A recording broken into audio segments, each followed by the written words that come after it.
I can't believe how stupid the kids are. I mean, not that they're stupid, they're misinformed. They're coming out of school so misinformed or underinformed.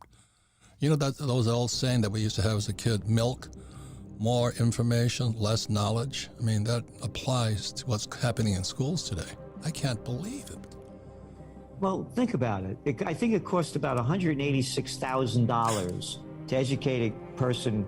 I shouldn't say educate him, to put into a government system from kindergarten to 12th grade. So now you're spending all that money, and what do? They get a job working at Walmart, getting a job driving a UPS or a Amazon truck.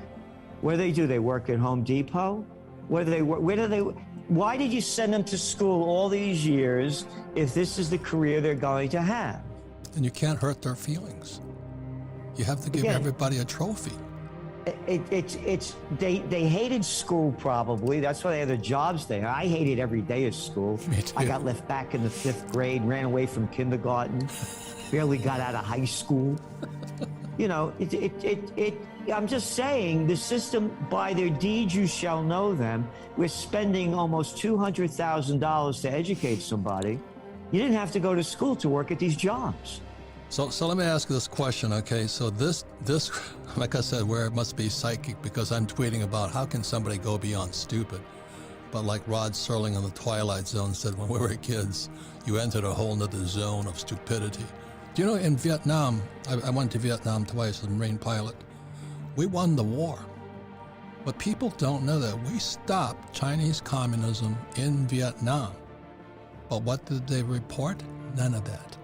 I remember watching Walter Cronkite on TV, and I know he's fed the news, but what he reported about the battles we fought in wasn't true, didn't happen. But they show My Lai massacre, they show the atrocities that the American troops caused. And then I'd come back, I landed at Norton Air Force Base in 1972, getting off the plane, I'm hit by eggs, spit on, called baby killer. All these hippies from the Woodstock generation, just crucifying us. That's because of the news. And so that's why the Trends Journal, you got to read the stuff, because Gerald and his team go all out. I mean, we look forward to what you're saying. Thank you. Because I want to stay away from MSNBC, you know, and I'm in the markets all the time. We call it CNBS. I mean, holy mackerel. Buy the dip, the Fed's on your dome, don't fight the Fed. I'm going, holy mackerel. And we're sliding into the biggest crash in history. What about the baby boomers, Gerald? My generation, your generation, we're the first generation with a 401k. I think less than 50% have $100,000 in their 401k, and it's been cut in half to a 101k right now, a 0.25%. What's going to happen to them, Gerald? You know, you noted it with your book. Your new book says it all. We are into the worst financial crisis and geopolitical crisis, socio-economic crisis in the history of the world. Of the world. America's the biggest debtor nation in the world right now. And all we do is keep blowing bubbles up, and the bubble has met the pin. It's going to pop. It's popping. And now, with them raising interest rates, inflation continue to skyrocket. What the COVID war did is unprecedented. It's incalculable, the damage it's done. It killed the lives and livelihoods of billions of people. Right. You mentioned about what's going on in Sri Lanka. How about exactly what you said? You know, it's the New World Disorder. It's going on all over. Yep. When people lose everything and they have nothing left to lose, they lose it. And they've lost everything. Look at all the businesses just in America that have gone out of business. What, a third of the dry cleaners? Gone. What's office occupancy rate? Depending on what you look at in the metro areas, it's around 40%. You mean it's 60% lower? Oh, no more happy hours. Oh, don't have to, again, go to the dry cleaners. I'm working from home now. Oh, all the delicatessens, all of the businesses that used to depend on commuters, gone. I got attacked by these stock market guys. I won't mention their name because they're pretty famous. how can you be so negative? I said, well, how can you be so dysfunctional, you idiot? I mean, do you think stock markets always keep going up? Oh, yes, they do. The Fed's got your back. I said, you're an idiot. You're an idiot. How can people be that stupid, Joe? You know, yeah, everybody knows their favorite baseball team, all the players, you know, every team, everything about them. You know, I loved that when I was a young guy. But, you know, you grow out of that and start putting your mind in another direction, and they're not doing it. Yeah, I mean, again, they're listening to the mainstream. They get they live by sound bites. They're not doing the research to find out the details of what's going on. And you talked about the Chinese communists. How about bringing China into the World Trade Organization by Bill Clinton? Oh, and they came in two weeks officially after 9/11 when nobody was looking. And you look at China's GDP, like from 1970 and then 2001, a straight line up. Oh, and all our jobs that went over to communist China. Oh, the communist China that we used to make fun of, where the people wore masks and they could lock down anything they wanted to do and tell you what to do. Oh, and we're going to follow that path. I'm the mayor, I'm the governor, I'm the senator. We're going to lock you down. The Chinese way, you must obey.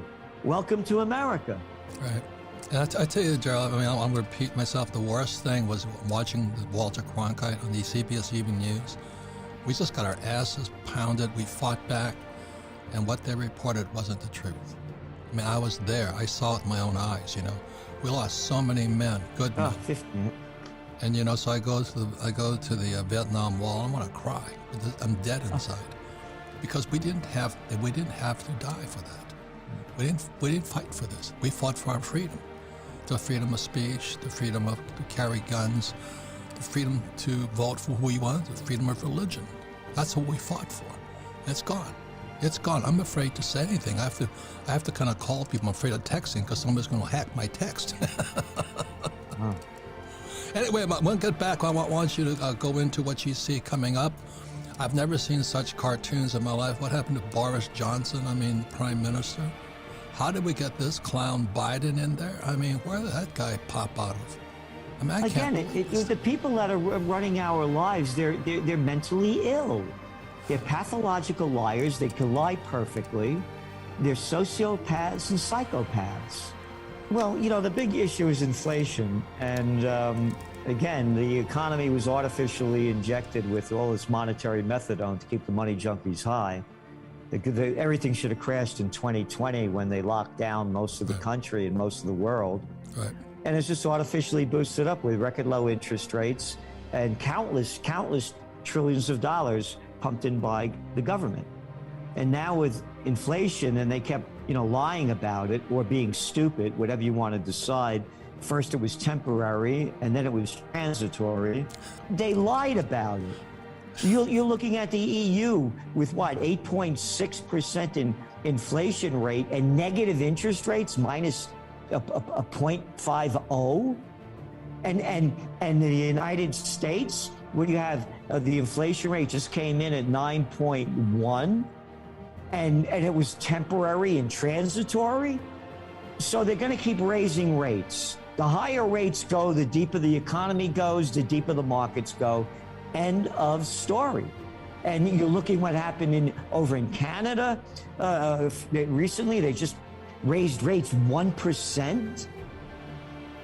Oh, and that clown over there playing as central bankster was BSing too, that he didn't expect inflation to go this high. Thanks for watching. If you enjoyed the video, please leave a like and share us with your friend. Also comment down below what you think will happen in the next years to come. Will the economy crash or things will settle down eventually? Thanks for watching the video and see you next time.